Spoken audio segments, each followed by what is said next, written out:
The Strategic Council convened aboard the Relentless Dawn, and Kelvorn stood among the gathered officers, feeling more out of place than ever. His body had healed from the battle on Kessler 4, but something deeper had changed inside him. He was no longer the same warrior who had arrived on this ship just weeks ago. Admiral Kate Sullivan commanded the human forces, a woman whose silver hair and lined face spoke of decades of service. She stood at the center of the command table, her eyes moving across the holographic display that showed the current tactical situation. The news was not good. "The Holo have retreated to the outer system to regroup," she said, her voice carrying the weight of command. "Our intelligence suggests they are calling in reinforcements. Within 72 hours, they will return with a fleet 3 times the size of what we faced in the first battle." Murmurs rippled through the assembled officers. 3 times the size meant 12,000 vessels against their battered fleet of barely 300. The mathematics had been unfavorable before. Now, they were impossible. "We cannot win this battle," a Valanxi admiral declared, his scales flushing with agitation. "We must evacuate the colony and retreat to defensible positions. To remain here is suicide." "The evacuation ships cannot arrive in time," Admiral Sullivan replied calmly. "Even if we started now, we could save perhaps 100,000 people. The other 2,900,000 would be left to the harvesters. Then we save what we can. That is the rational choice. That is the only choice." Kelvorn watched the argument unfold, but his attention kept returning to the human officers around the table. They were listening to the Valanxi admiral's words, but none of them seemed to agree. Their faces held something else, something Kelvorn was only beginning to recognize. "We are not leaving," Commander Harris said quietly, and the room fell silent. "Those are our people down there. Human, Valanxi, every species in this colony. We do not abandon our people." "You would throw away the lives of your entire fleet for a colony that cannot be saved?" Harris looked at the Valanxi admiral with those strange, calm eyes.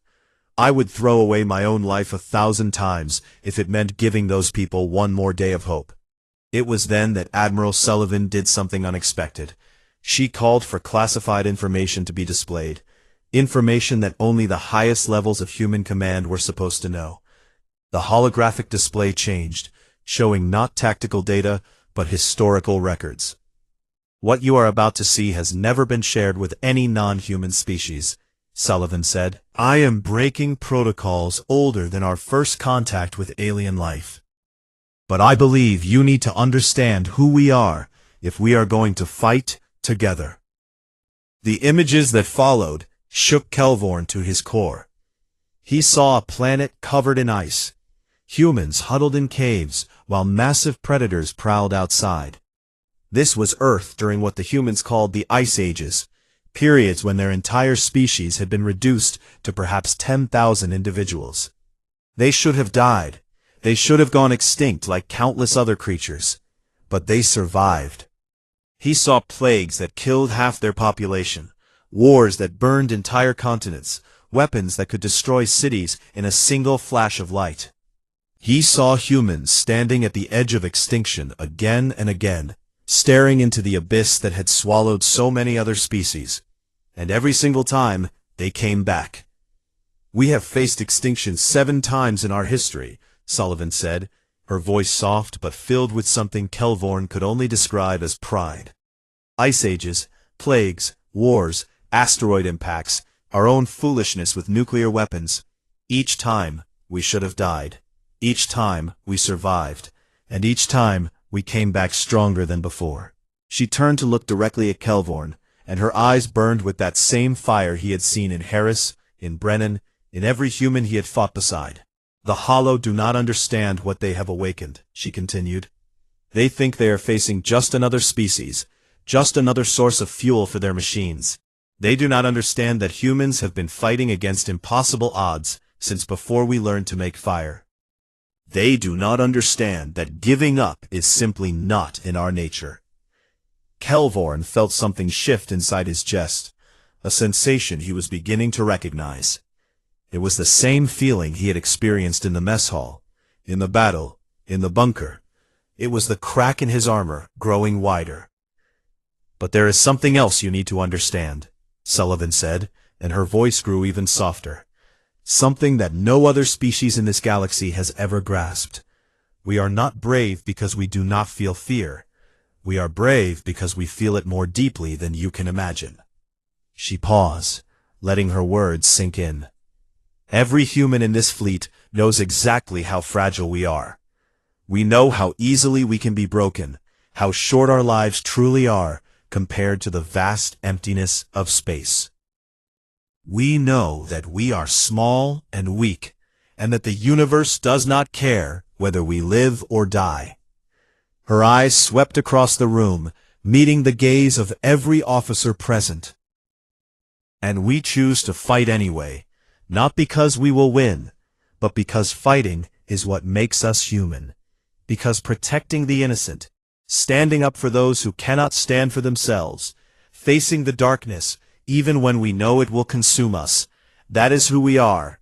That is what it means to be human." The room was silent for a long moment. Then Admiral Sullivan outlined the plan. A strike team would board the hollow command vessel and detonate an antimatter charge at its core. Without the command vessel, the hollow network would collapse, their coordination destroyed. The swarm would become thousands of individual ships, easy targets for the remaining fleet. But there was a catch. The command vessel was at the center of the enemy formation, protected by thousands of drones and defensive systems. Anyone who went on this mission would not be coming back. There was no extraction possible, no hope of survival. Commander Harris volunteered immediately. So did Lieutenant Dawson. So did 40 other humans, each one stepping forward without hesitation. Kelvorn watched them, these soft creatures who were willingly walking toward their own deaths, and he felt something break inside him. Not break in the way that destroys, but break in the way that frees. He stepped forward as well. Harris turned to him with surprise. "Officer Kelvorn, you do not have to do this. This is not your fight. Your people need you." "My people need to understand what I have learned," Kelvorn replied, his voice steady despite the fear racing through his hearts. "They need to know that courage is not the absence of terror. It is choosing to act in spite of it. I have watched your soldiers die for strangers, fight for causes they could not win, sacrifice everything for people they would never meet." He met Harris's eyes, and for the first time, he did not see the human as an alien, as an enemy, as something other. He saw a brother. "I finally understand what it means to be human," Kelvorn said, "and I find that I want to be worthy of fighting beside you." Harris smiled, that strange human expression that Kelvorn had once found so confusing. Now he understood it perfectly. It was not a smile of happiness, but a smile of recognition. The smile of one warrior acknowledging another. "Then welcome to the team, brother," Harris said. "Let us go show the Hollow what happens when you threaten our people." The Hollow command vessel was a nightmare made solid, a mountain of black metal that drifted at the heart of the enemy swarm. It had no windows, no markings, nothing that suggested it had been built by living hands. It simply existed, ancient and terrible and hungry. The strike team approached in a captured Hollow transport, its systems masked by technology that Kelvorn did not understand. 43 soldiers crammed into a space meant for machines, their bodies pressed together, their hearts beating in rhythms both human and Valency. Commander Harris sat beside Kelvorn, his face calm in the dim light. Lieutenant Dawson checked her weapon for the 10th time. Danny Cole, the cheerful sergeant who had been Kelvorn's first guide aboard the Relentless Dawn, whispered a prayer in a language Kelvorn did not recognize. "Are you afraid?" Kelvorn asked Harris quietly. The commander turned to him and smiled. "Terrified," he admitted. "I have been afraid since the moment I volunteered." But fear and I are old friends. We have an understanding. What understanding? Fear tells me I am alive. It tells me that what I am doing matters. If I was not afraid, that would mean I had nothing left to lose, and a person with nothing to lose has already given up on living. The transport docked with the command vessel, and the strike team poured out into corridors that seemed to stretch into infinity. The walls were made of the same black metal as the hull, and they pulsed with a faint rhythm that reminded Kelvorn of a heartbeat. The Hollow knew they were there. Drones attacked from every direction, emerging from walls and floors and ceilings, their weapons blazing with energy that burned through armor and flesh. The team pushed forward, fighting for every meter, leaving bodies behind with each step. Kelvorn fought beside his human brothers and sisters, his plasma rifle singing its song of death. He watched Danny Cole fall, the young sergeant throwing himself onto a drone that had been targeting Lieutenant Dawson. The explosion took his life, but saved hers. "Keep moving," Harris shouted, his voice cutting through the chaos. "We are almost there." The corridors twisted and changed around them, as if the ship itself was trying to confuse them. But the humans did not stop, did not hesitate, did not slow down. They followed their scanners toward the core, and nothing the Hollow threw at them could break their advance. Amy Dawson took a plasma blast meant for Kelvorn. The shot caught her across the chest and back, burning away half her body armor, and leaving wounds that should have killed her. But she kept fighting. Her movements slower now, but no less determined. "You should stop," Kelvorn told her, supporting her with one arm while firing with the other. "You cannot continue like this." "The core is ahead," she replied through gritted teeth. "I will stop when the mission is complete." They reached the core chamber with only 7 soldiers remaining. Kelvorn, Harris, Dawson, and 4 others whose names Kelvorn had not learned. The core itself was a sphere of pulsing light, suspended in the center of a vast empty space. It looked almost beautiful, if you could forget what it controlled. Harris activated the antimatter charge, a small device that seemed far too simple to destroy something so massive. He set the timer for 60 seconds, then turned to face the remaining soldiers. "Get out," he said calmly. "Use the emergency shaft we passed. There is a small chance you can reach the transport before the detonation." "Commander," Kelvorn began, but Harris cut him off. "That is an order, Officer Kelvorn. You need to survive this. You need to tell the galaxy what happened here. You need to make sure our sacrifice means something." Dawson had collapsed against a wall, her breathing shallow and rapid. She looked at Harris with eyes that were fading, but still held that familiar fire. "I am staying," she said. "I would not make it to the transport anyway. And someone needs to watch your back until the end." The other 4 soldiers looked at each other, then at Kelvorn. "Go," one of them said. "Tell our families we died well." Kelvorn wanted to refuse. He wanted to stay with these incredible beings who had taught him what it truly meant to be brave. But he saw the truth in their eyes.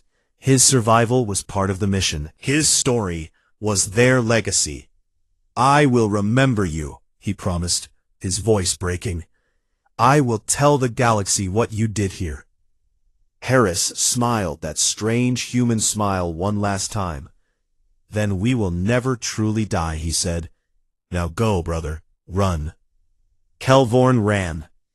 He sprinted through corridors that seemed to close behind him, his legs burning, his heart pounding.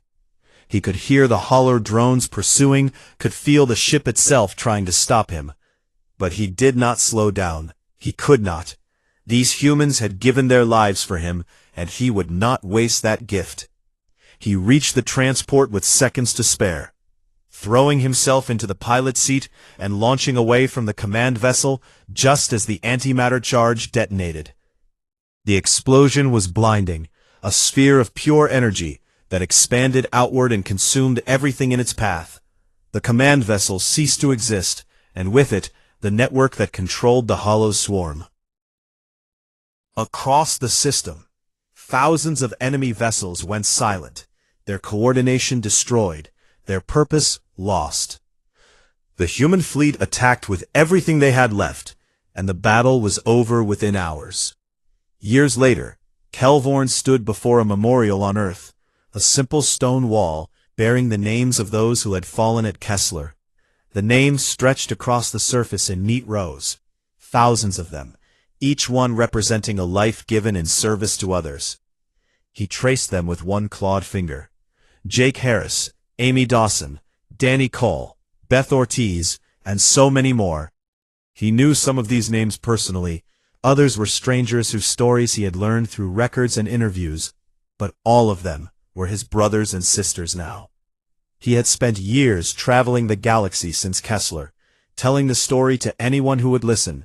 He spoke to Valenxi councils and Korath assemblies. He addressed the crystalline singers of Veth and the ancient gardeners of the Outer Rim. Everywhere he went, he told them the same truth. He told them about a species that laughed in the face of oblivion, about soldiers who threw themselves into fire for strangers, about medics who operated under bombardment, and pilots who rammed their ships into enemy vessels. He told them that humans were afraid, that they felt fear more deeply than any species he had ever known. And then he told them the part that mattered most. The humans fought anyway.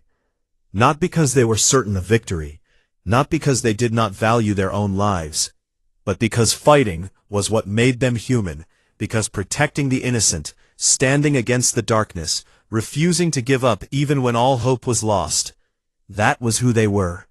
The memorial bore an inscription at its base, words that the humans had carved into the stone. Kelvorn read them aloud, his voice carrying across the silent garden. They were afraid. They came anyway. And Kelvorn, the Valanxi warrior who had once thought humans weak, who had dismissed them as soft and short-lived, bowed his head before the names of his fallen friends. He did not weep from sorrow. He wept from pride. He wept because he had been given the greatest gift any warrior could receive, the chance to fight beside true heroes. He wept because he finally understood what it meant to be touched by horror. Not the horror of the hollow, but the beautiful, terrible horror of humanity.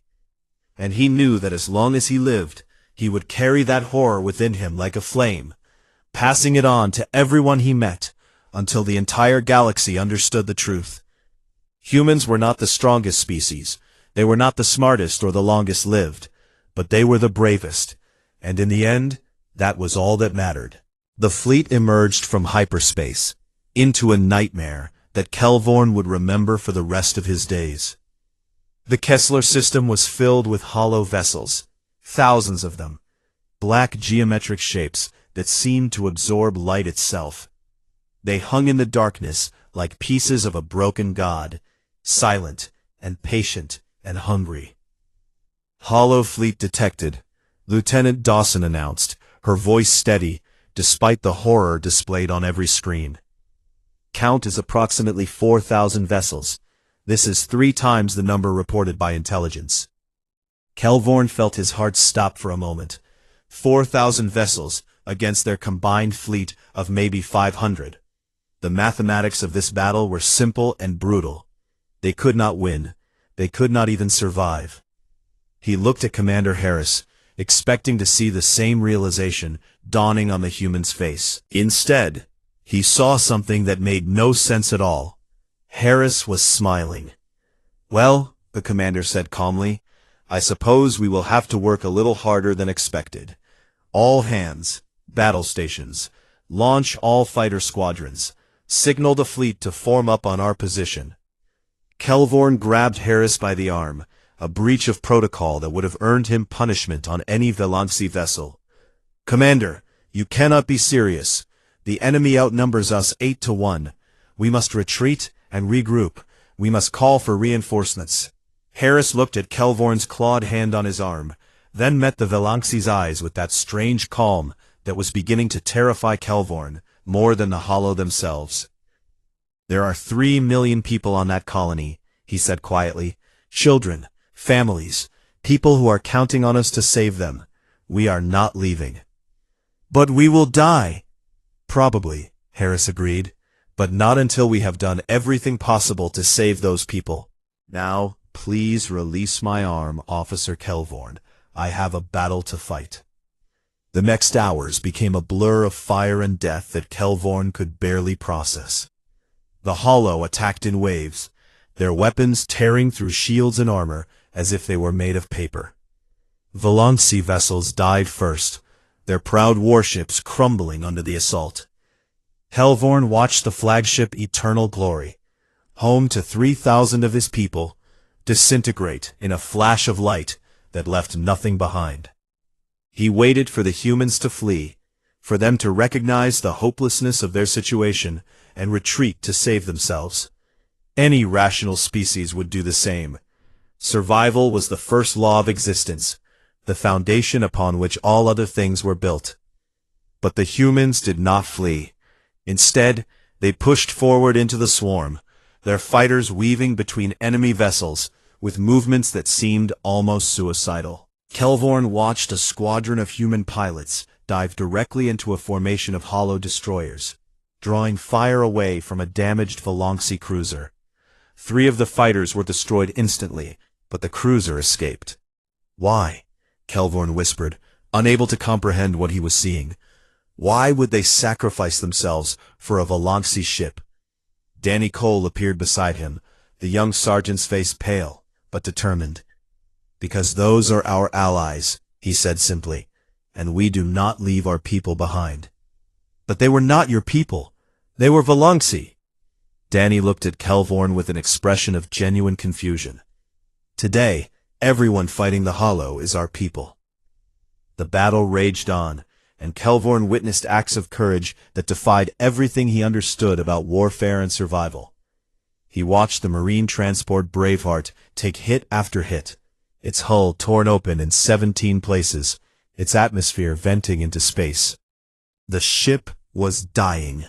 Everyone aboard knew it was dying, but the captain refused to turn away. "Braveheart, you must withdraw," the tactical officer shouted over the communication channel. "Your hull integrity is critical." "Negative, Relentless Dawn," came the reply, the voice crackling through damaged speakers. "We have 1,000 Marines aboard, and those colonists need boots on the ground. We are continuing our approach." The Braveheart made it to deployment range before finally breaking apart. In those last seconds, every single drop pod launched, carrying Marines toward the colony below. Kelvorn counted them. 1,000 pods falling through fire and debris, 1,000 humans descending into hell, because 3 million strangers needed their help. Then the Hollow breached the Relentless Dawn. A boarding vessel punched through the carrier's hull, and Kelvorn found himself face to face with the enemy for the first time. The Hollow drones were horrifying up close, metallic shapes that moved with an efficiency that was almost beautiful. They had no faces, no expressions, nothing that could be read or understood.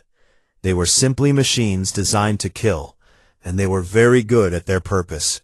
Human Marines charged the boarding party without hesitation, their magnetic rifles blazing. Kelvorn drew his own weapon and joined them, fighting beside creatures he had once despised. The corridor became a slaughterhouse, bodies falling on both sides, the air filled with smoke and the screams of the wounded. He saw her then, a young private whose name tag read Ortiz. She was small, even by human standards, with dark hair and eyes that held no fear at all. A Hollow drone had broken through the line and was advancing toward a group of wounded soldiers who could not defend themselves. Private Beth Ortiz did not hesitate. She threw herself onto the drone, wrapping her arms around its metallic body, holding it in place.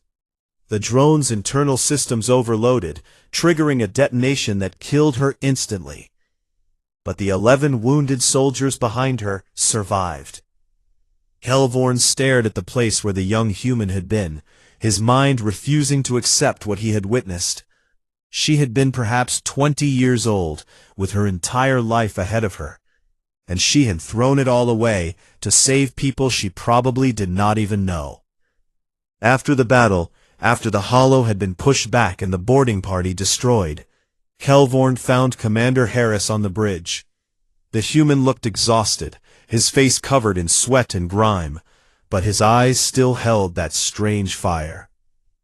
"Why do your people fight this way?" Kelvorn demanded, his voice rough with emotions he could not name. "Why do they throw themselves into death so willingly?" That young female, Ortiz, she had no reason to sacrifice herself. Those wounded soldiers were not her family, not her friends. Why did she die for them? Harris was quiet for a long moment, and when he finally spoke, his voice was soft. "Because someone had to," he said. "And if not her, then who?" Kelvorn had no answer to that question. The first battle ended in a costly stalemate. The colony was saved for now.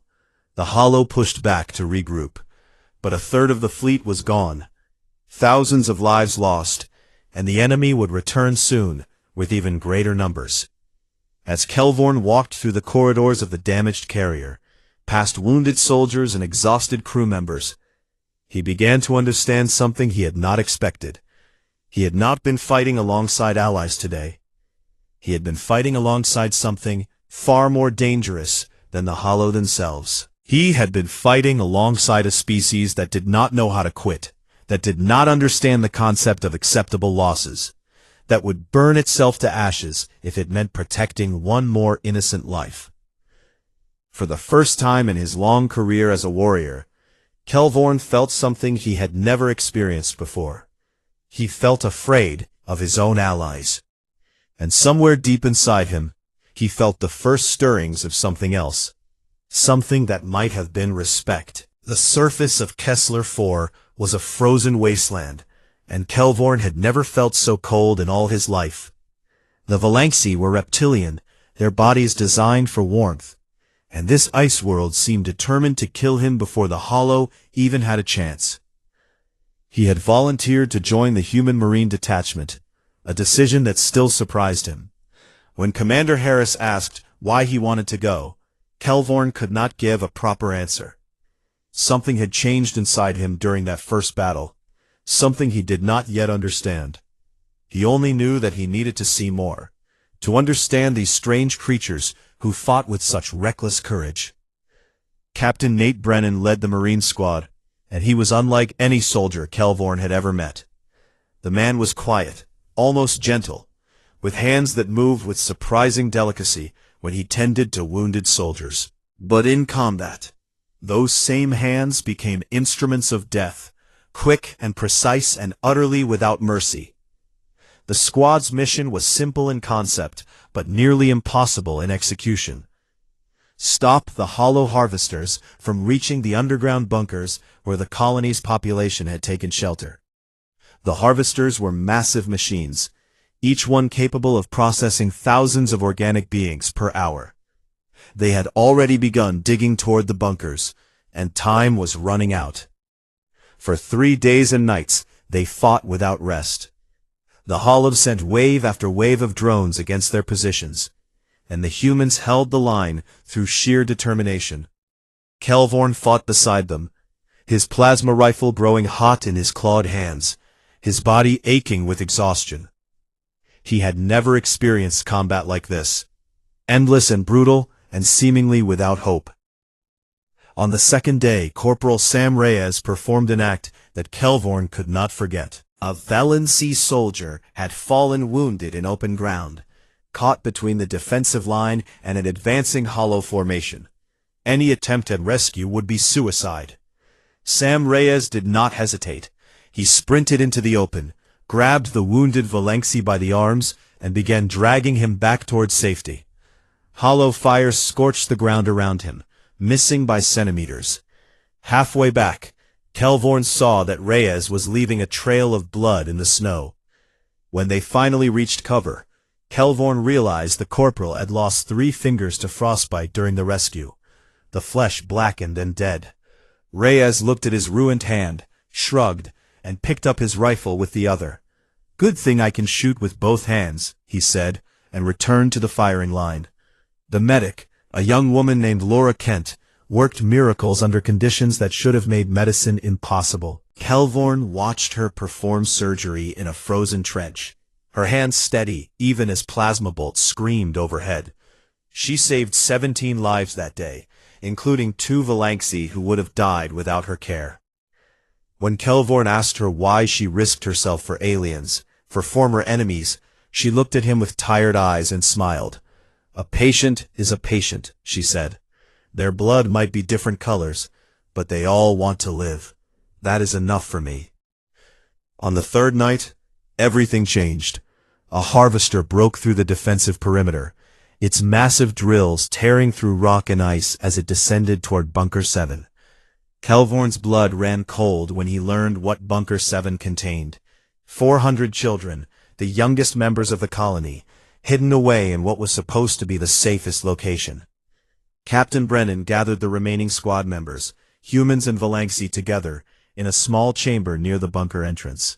Their ammunition was nearly exhausted, their weapons damaged, their bodies pushed far beyond the limits of endurance. They were in no condition to fight. "The evacuation tunnels will take 3 hours to move all the children," Brennan said, his voice calm, despite the desperation of their situation. "We need to hold the harvester at the main entrance for at least that long. I will not lie to you, most of us will not survive this. I am asking for volunteers only." Every single human raised their hand. Kelvorn stared at them, these battered, exhausted, wounded creatures who had every reason to retreat, every justification for saving themselves. They had fought for 3 days without sleep. They had given everything they had. No one could blame them for wanting to survive, but they raised their hands anyway. And Kelvorn, to his own surprise, raised his hand as well, not because he believed they could win, not because he thought survival was possible. He raised his hand because he could not do otherwise. Not after what he had witnessed, not after fighting beside these incredible beings. Captain Brennan looked at Kelvorn and nodded, a simple gesture of acceptance that meant more than any medal or commendation. "Thank you, Officer Kelvorn. Today you are one of us." They held for 6 hours. The ammunition ran out in the first hour, and they fought with improvised weapons. Pieces of metal torn from the walls, rocks pulled from the frozen ground, anything that could damage a hollow drone. When those failed, they fought with their bodies. Kelvorn used his claws and teeth. The humans used their fists and feet, and the sheer stubborn refusal to stop fighting. The harvester pressed forward, and they pushed back. Drones poured through the entrance, and they destroyed them. Soldiers fell, and those still standing closed the gaps. It was not a battle. It was a war of attrition, each side grinding against the other, until nothing remained. Kelvorn lost track of time. He lost track of everything, except the next enemy in front of him, the next threat to be eliminated. His body moved on instinct, striking and dodging and fighting with every bit of strength he possessed. When the reinforcements finally arrived, when fresh Marines poured through the tunnels with weapons blazing, Kelvorn could barely stand.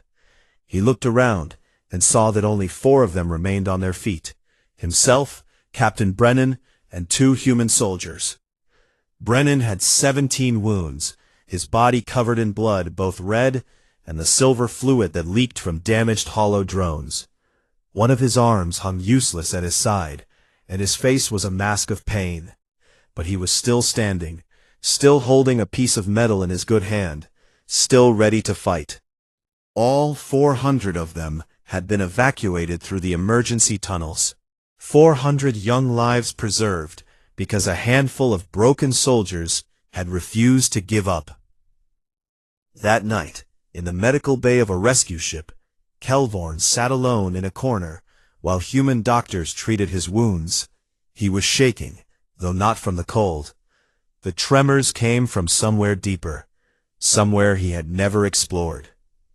And then, for the first time since he was a hatchling, Kelvorn wept. The tears surprised him. Valanxi did not cry. It was considered a sign of weakness, something to be ashamed of. But he could not stop them from falling. They ran down his scaled cheeks in rivers of salt water. and he did not try to hide them. He wept for the soldiers who had fallen.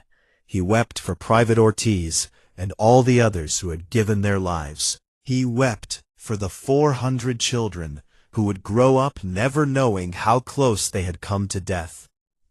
But mostly, he wept because he finally understood something he had never expected to learn. He understood that courage was not the absence of fear. Courage was being terrified, being exhausted, being broken in body and spirit, and choosing to fight anyway. The humans had taught him that, and Kelvorn would carry that lesson for the rest of his days. Kelvorn had served the Valanxi Empire for 47 cycles, and in all that time he had never once questioned an order from high command. But standing on the bridge of a human vessel, surrounded by the soft pink creatures his people had dismissed as weaklings for centuries, he found himself questioning everything he had ever known. The orders had come 3 days ago, delivered by a Concorde messenger drone that materialized in the command chamber of his warship. The Galactic Concorde had brokered an emergency alliance between the Valanxi Empire and the Human Federation, and Kelvorn had been chosen to serve as liaison officer aboard a human carrier called the Relentless Dawn. The reason for this unprecedented partnership was simple and terrifying. The Hollow had returned. The Hollow were not alive in any way that organic species understood. They were machines, ancient and hungry, programmed by a civilization that had died 1,000,000 years before the first Valanxi crawled from the swamps of their homeworld.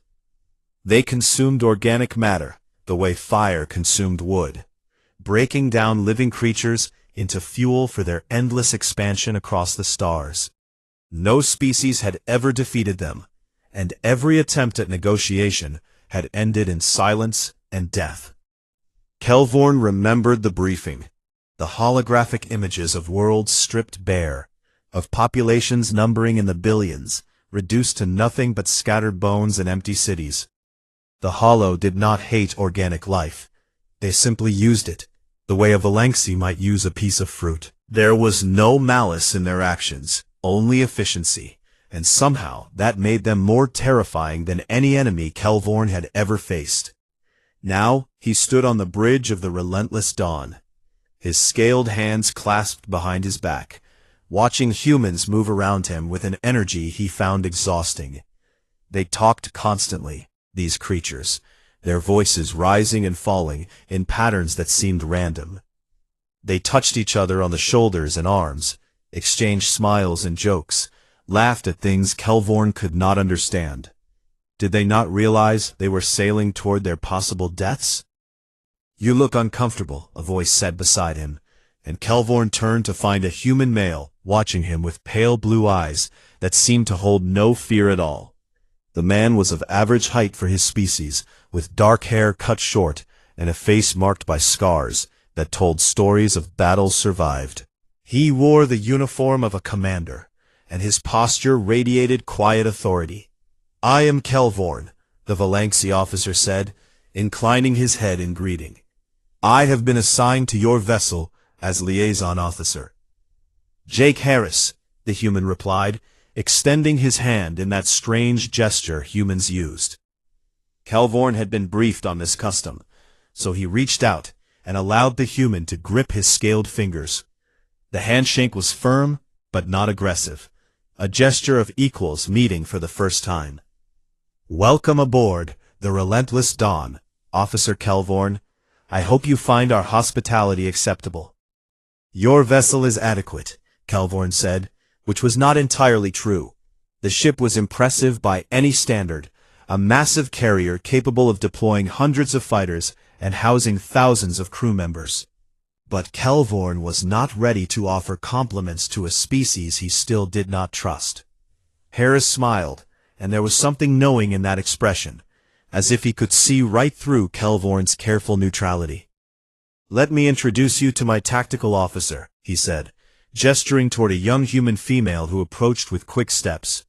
She had brown hair pulled back from her face, and eyes that seemed to take in everything around her with sharp attention. "Lieutenant Amy Dawson," she said, offering her own hand for Kelvorn to shake. I have studied Valanxi military tactics extensively. I look forward to learning from your experience. Kelvorn did not know what to make of this. In his culture, junior officers did not speak so boldly to their superiors, and they certainly did not express eagerness to learn from former enemies.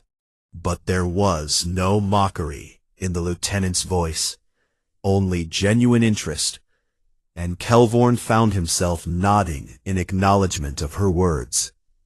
"Your fleet departs for the Kessler system in 6 hours," Kelvorn said, directing his attention back to Commander Harris. "My people have 3 vessels joining the task force. We will coordinate our attack patterns through standard Concord protocols." "Good," Harris said, his expression growing serious. "The Hollow have surrounded a colony of 3 million people. We have maybe 72 hours before their harvesters begin processing the population. Every hour counts." Kelvorn studied the human commander's face, searching for some sign of the fear that any rational being would feel in this situation. He found none, only determination and something else he could not name. Something that burned behind those pale eyes like a flame that refused to die. "Your people seem unconcerned with the danger," Kelvorn observed, gesturing toward the crew members who continued their work around the bridge. "They laugh and make jokes. Do they not understand what awaits them?" Harris was quiet for a moment, and when he spoke his voice was softer than before. "They understand perfectly," he said. "That is why they laugh, because they might not get another chance." Before Kelvorn could respond, a young human male approached with a datapad in his hand. He was shorter than Harris, with sandy hair and a face covered in small brown spots that humans called freckles. His uniform identified him as a sergeant, and his smile was wide and genuine. "Sergeant Danny Cole," he said, snapping a quick salute to his commander, before turning to Kelvorn. "I have been assigned as your guide while you are aboard. Anything you need, just let me know." "I require nothing," Kelvorn said stiffly. Danny Cole's smile did not waver. "Well, if you change your mind, I am at your service. Have you eaten yet? The mess hall is serving something that is almost edible today. You should try it before we jump to Kessler." Kelvorn wanted to refuse, to maintain his distance from these strange creatures, but something in the young sergeant's open expression made him hesitate. There was no guile there, no hidden agenda, only a simple offer of companionship from one soldier to another. "Very well," Kelvorn heard himself say. "Lead the way, Sergeant." As they walked through the corridors of the relentless dawn, Kelvorn observed everything. He watched human crew members working at their stations, running through pre-battle checklists, checking and rechecking their equipment. He noticed the way they moved, quick and purposeful, their soft bodies hiding a surprising amount of strength. He saw the way they looked at each other, the silent communications that passed between friends who had served together through countless dangers. In the mess hall, surrounded by humans who talked and laughed and ate their simple food, Kelvorn felt something shift inside his chest. It was small, barely noticeable, but it was there. The first crack in the wall of contempt he had built around himself. He did not yet know that this crack would grow into a chasm, that these strange, soft creatures would change everything he believed about courage and sacrifice and what it meant to be a warrior. He did not know that the horror waiting for him in the Kessler system was not the Hollow at all. The true horror was humanity itself, and Kelvorn would never be the same once he understood why.